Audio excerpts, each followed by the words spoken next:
And he kept coming back to him, and he said, Ya Rasulullah, please make dua that I get some wealth, and I promise I'll use it for good, and this and that. And the Prophet wouldn't do it, but he kept, it's called ilhah.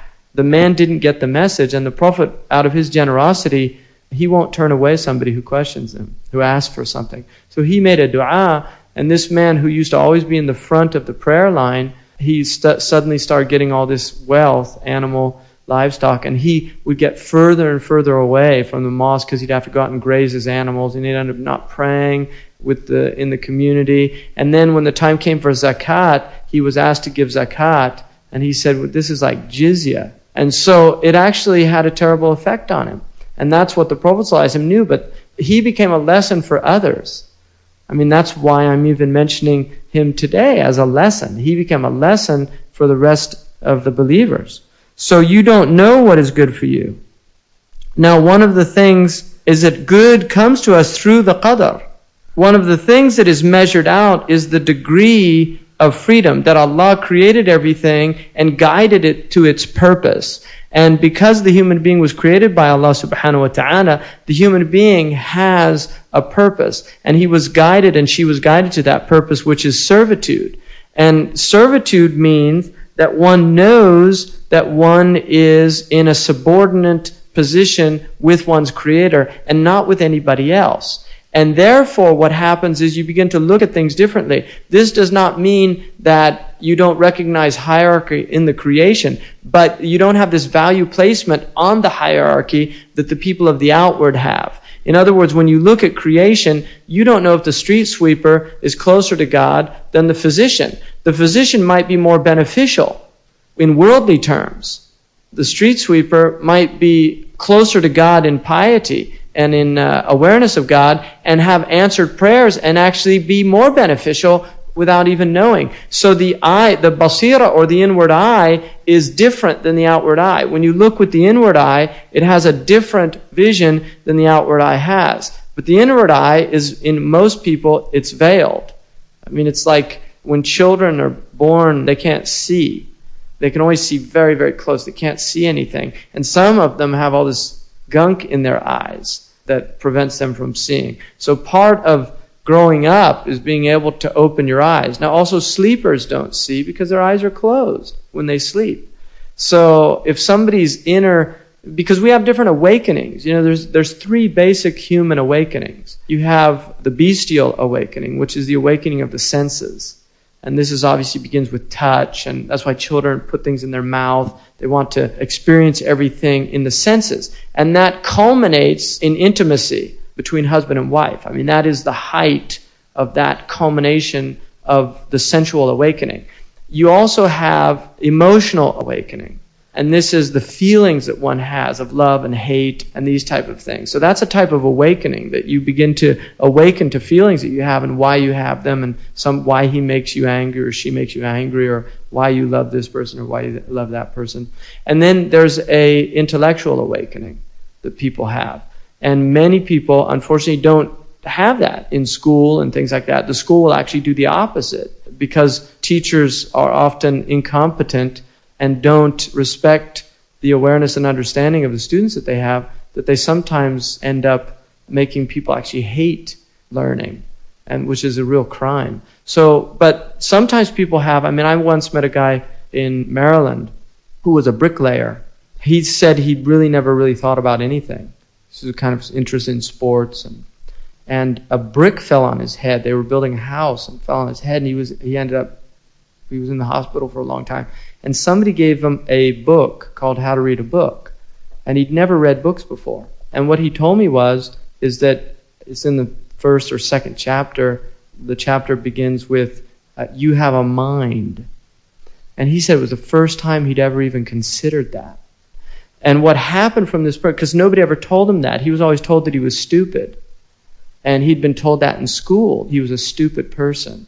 And he ended up becoming a bricklayer. Doesn't mean bricklayers are stupid, but it was a job of labor. But he had this intellectual awakening, and he began to read, and he got interest in literature, and he got interest in history, and he actually, his wife, because his wife married this person that didn't have that, And so they actually began to grow apart because she wasn't growing with him. She wasn't having the same awakening.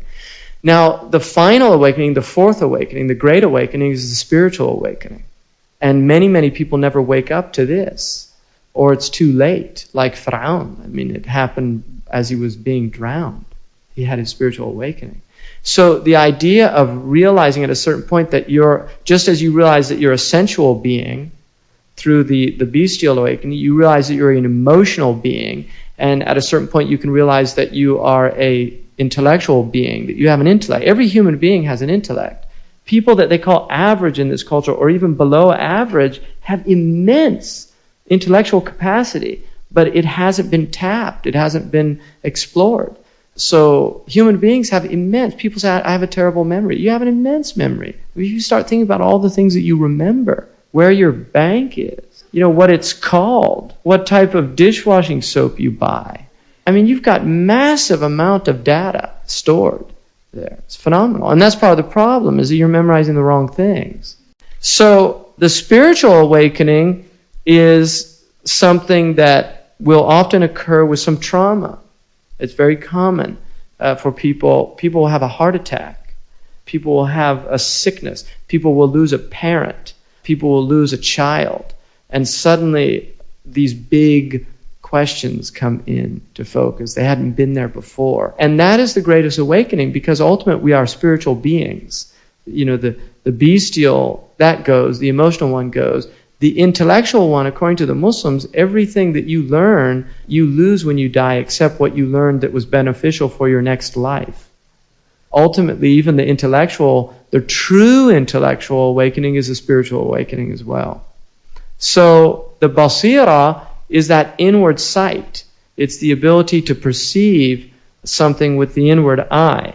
And one of the things about the world is that when you look at the world, and this is where good and evil is very interesting, when you look at the world, most people look at the world in terms of good and evil by what they think is good and evil. In other words, when I look out at the world, this is good.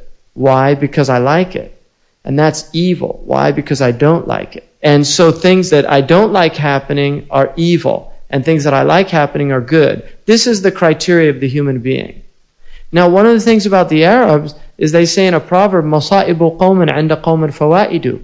The calamities of one people are the benefits of another people. So one people's good is another people's evil. So for instance, if you look at this country, the fact that you can go to the store and buy really cheap clothes, that might be something that's good, that you like about this country. But if you really understand the reasons why those clothes are cheap, it's because of suffering that's going on in South America or in Indonesia, where people have to work in sweatshops that make those cheap shirts that end up in mass-produced malls in America, where these people go in and they buy the thing because somebody was working for $1.50 an hour. And in some places they have to use these children because their hands are small. They don't want big people because it's actually cheaper. So what's good and what's evil? And that's a really difficult question.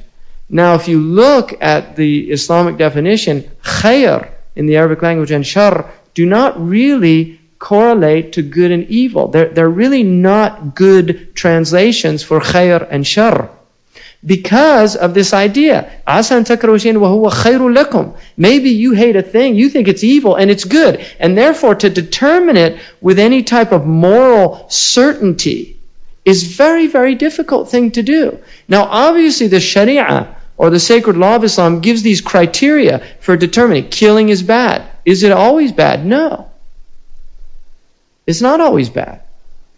Sometimes it's a benefit. If somebody's about to kill you unjustly, you have a right to defend yourself.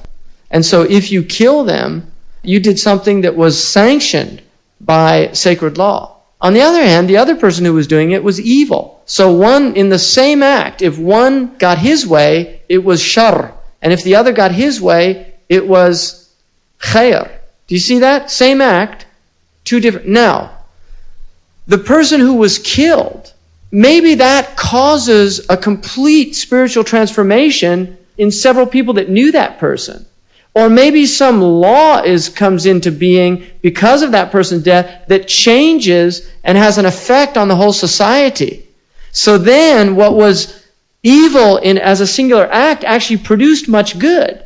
Again, this is something that the whole point of the Quran is that you don't know. And there's a really interesting, because I think this is so fascinating, the way that this was articulated, which is from the Apology. And if people who know this story, which is from Socrates, he was condemned to death for blasphemy because they said that he didn't believe in the official gods of the state, and also for corrupting the youth. And he says in there that the real reason that he was condemned was, he said that I spend all my time going about trying to persuade you, young and old, to make your first and chief concern not for your bodies, nor for your possessions, but for the highest welfare of your souls. Proclaiming as I go, wealth does not bring goodness, but goodness brings wealth, and every other blessing, both to the individual and to the state. Now, if I corrupt the young by this message, the message would seem to be harmful. But if anyone says that my message is different from this, he is talking nonsense. So his corrupting the youth was that he was making them lose their materialism. And parents always get upset when their children become less materialistic, because they start worrying about who's going to take care of me when I get old if he doesn't have any money. So they have this idea of, no, you have to do this and go out and make up a lot of money. So anybody that will change that game plan becomes a corrupter of youth. So that's what he said. That's the real reason. The other reason, he said, is because somebody went to the oracle and asked who was the wisest person in Greece, and they said Socrates, and he said that can't be right. So he went around to disprove it, and he went to all these wise people. He ended up finding out that they were all really ignorant, but were pretending to be wise. So he said the only reason he was more wise than they were is because he knew that he was ignorant. And so that's why they condemned him to death. He said, you guys just don't like me because I go around talking in public, examining your so-called wise people and exposing their ignorance in front of everybody. So it's made them mad, so they want me dead. But that's not why. I just wanted to set that for people who haven't read this, just to know. What interests me here is he said that he had what was called a daemon, and it was a voice that he heard that would tell him. He said he never wanted to do anything bad, but that voice would stop him, even if he wanted to do something wrong.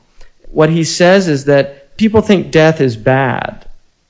He just says to them, it is not a lack of arguments that has caused my condemnation, but a lack of effrontery and impudence, and the fact that I have refused to address you in a way which would give you most pleasure. You would have all liked to hear me weep and wail, and doing and saying all sorts of things which I regard as unworthy of myself, but you are used to hearing from other people. But I did not think then that I ought to stoop to servility because I was in danger, and I do not regret now the way in which I pleaded my case. I would much rather die as the result of this defense than live as the result of another sort.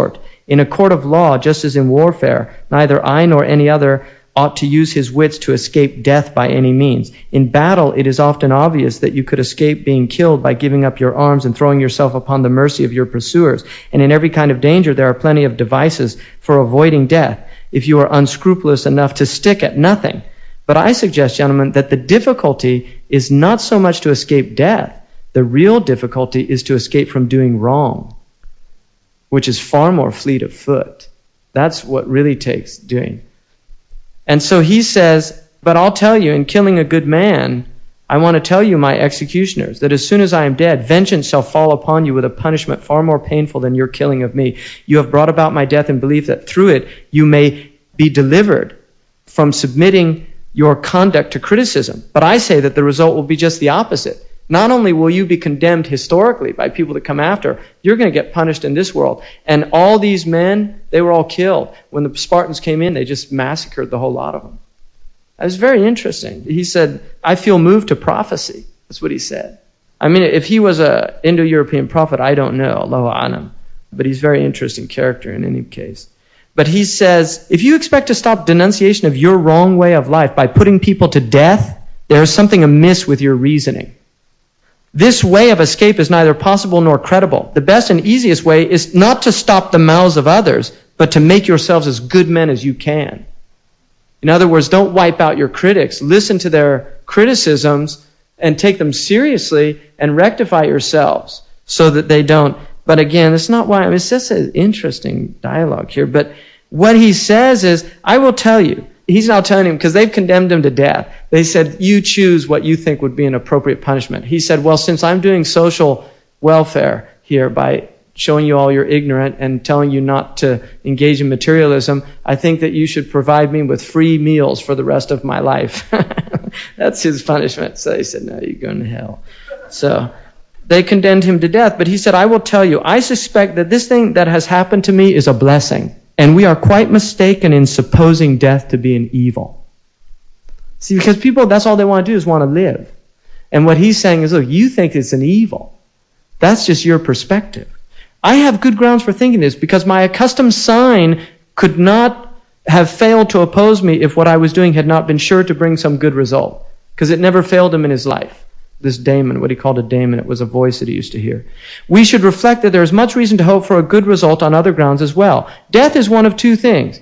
Either annihilation, and dead have no consciousness of anything, or, as we are told, it is really a change, a migration of the soul from this place to another. So, if it's nothing, then he said it's like a sleep without any dreams, which is the most comfortable type of sleep.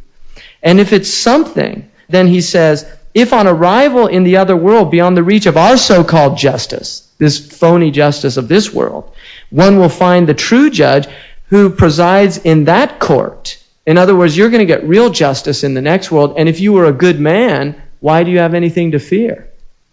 And I am willing to die 10 times over if this account be true. In fact, I'm particularly interested in experiencing those on the other side, like Palamedes and Ajax, son of Telamon. I'd actually like to compare my fortunes with theirs, because they all got unfair trials as well. And then he ends it saying, for my own part, I bear no grudge against those who condemned me and accused me, although it was not this kind of intention that they did so, but because they thought they were hurting me. So I forgive you all, because I don't think you're hurting me. I think you're doing me a favor. You're making me a martyr. So here's what he says. Now it is the time that we are going, I to die and you to live. But which of us has the happier prospect is unknown to anyone but God. You see, so you think you're getting rid of me and evil, and you're doing your society a good. But as far as I'm concerned, what you're doing is the evil, and you will be recompensed for it. As for me, all I've done is good in my life. I've been warning you, I've been trying to tell you not to live lives of profligacy, and that's why I'm not afraid of death. So that's another example of this perspective, and he called it compounded ignorance, to see that death was an evil, because he said, you don't even know what's on the other side. So your assumption that it's evil is just your own ignorance. If, like me, because in another dialogue in Gorgias, he says that he believes that there's a hell and a paradise, and that everybody's judged by a just judge. He says they're stripped naked, and they're going before this court. They won't be able to fool anybody with fancy clothes or articulate arguments. And he tells this one guy, Thrasymachus, he says, maybe you can box my ears off in this world, but in the next world, you're going to get your ears boxed off. And he says, you probably think it's a myth, but I don't think it is. I believe it to be true. And he said, and the good will go to the Isle of the Blessed. That's what he called it, the Isle of the Blessed. That's this idea of you don't know what you think is good and what you think is evil. Now, another really interesting thing, that if you look, good and evil in the Quran is about loss and gain. And that's the point that he's making. You think you're gaining something by getting rid of me. I say you're losing something. You think I'm losing something by depriving me of life. I say I'm gaining something because I believe in life after death.